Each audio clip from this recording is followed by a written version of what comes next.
Praise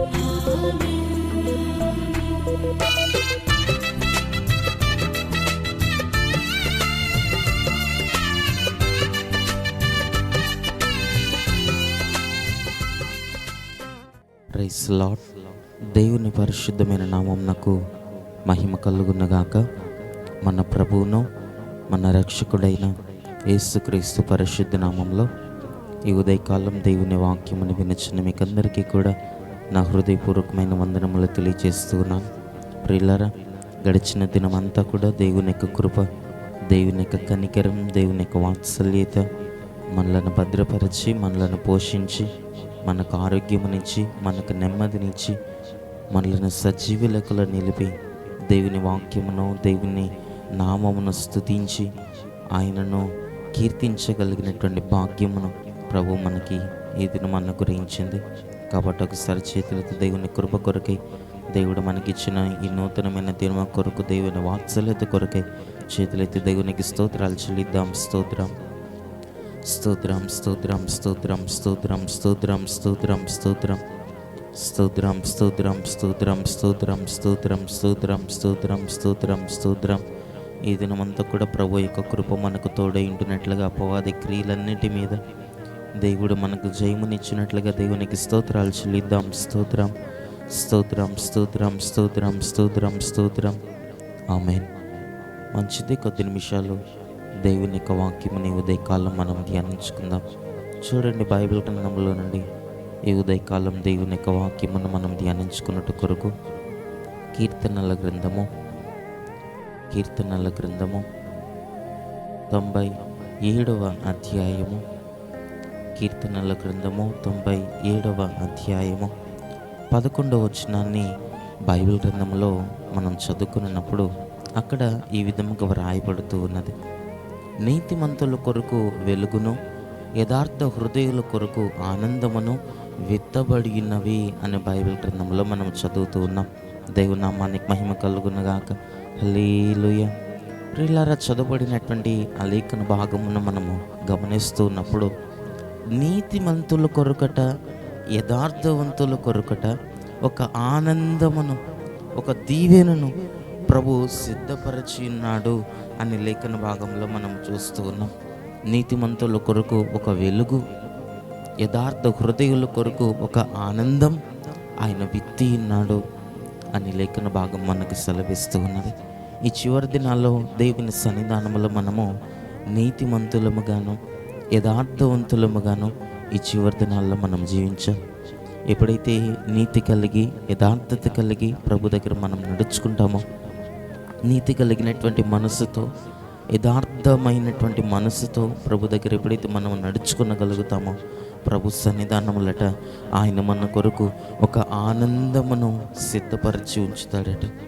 ఆనందమున మన కొరకు దేవుడు విత్తి ఉన్నాడు, ఆనందమున మన కొరకు ప్రభు సిద్ధపరిచి ఉన్నాడు అని మనం లేఖన భాగంలో చూస్తూ ఉన్నాం.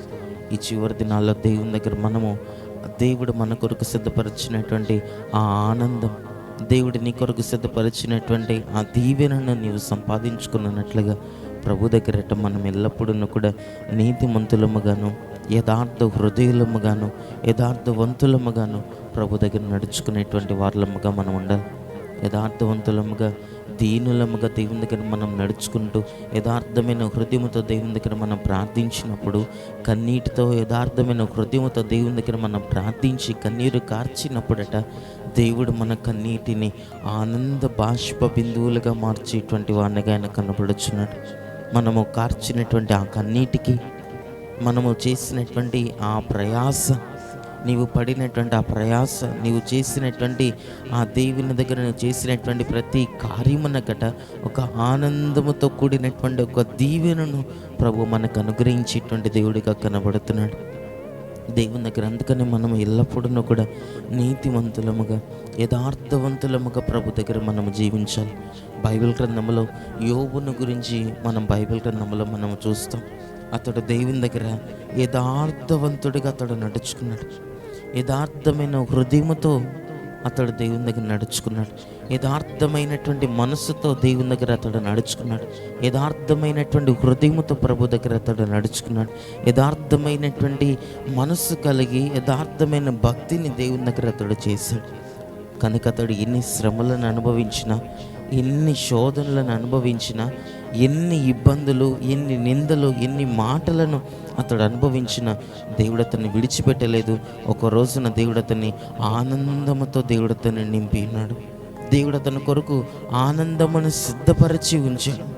దేవుడు అతడు పోగొట్టుకున్న దానికంటే, కోల్పోయిన దానికంటే రెండంతలుగా దీవెనను ప్రభు అతనికి అనుగ్రహించినాడు. రెండంతల ఆనందమున ప్రభు అతనికి అనుగ్రహించినాడు. కనుక దేవుని దగ్గరకు వస్తున్నటువంటి మనము దేవుని సన్నిధానంలో కూడా ఎల్లప్పుడూ నీతిమంతులముగా, యథార్థవంతులముగా మనం జీవించినప్పుడు, ఒకవేళ ఈ రోజున నీవు దుఃఖముతో నిండి ఉండవచ్చు, ఈ రోజున వేదనతో నీవు దేవుని దగ్గర ప్రార్థించుచూ ఉండవచ్చు.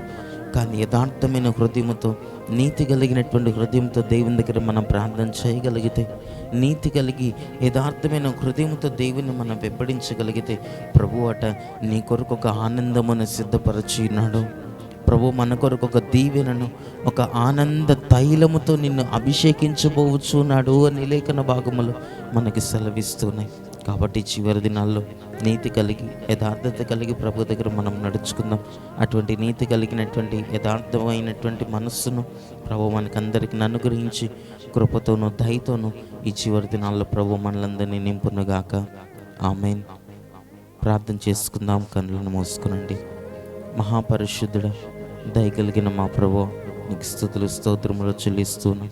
ఈ ఉదయకాలం మీరు మమ్మల్ని ప్రేమించి మీరు మాకు అనుగ్రహించిన నీ వాక్యములను బట్టి నీకు స్తోత్రములు. ప్రభా, నీ సన్నిధానంలో యథార్థవంతుల కొరకు నీవు ఆనందమును విత్తి ఉన్నావని, నీతివంతుల కొరకు నీవు వెలుగును సిద్ధపరిచి ఉన్నావని నీ లేఖన భాగంలో మేము చూస్తూ ఉన్నాం. పరిశుద్ధుడ, మా యొక్క ఆత్మీయ జీవితాల్లో నీతి కలిగి, యథార్థత కలిగి నిన్ను మేము సేవించినట్లుగా, నీతి యథార్థతతో కూడినటువంటి భక్తిని మేము చేయనట్లుగా మాకు సహాయం అనుగ్రహించండి. కృపతో నింపండి, దయతో నింపండి. ఈ వాక్యం విన్నటువంటి ప్రతి ఒక్కరిని మీరు ఆశీర్వదించి, నీతి కలిగినటువంటి హృదయాలను, యథార్థమైనటువంటి మనస్సులను మాకు ఇచ్చి, మీ నిత్య రాకుడు కొరకు మమ్మల్ని అట్టి కృపను పొందుకొని నామ తండ్రి. ఆమేన్. హల్లెలూయా.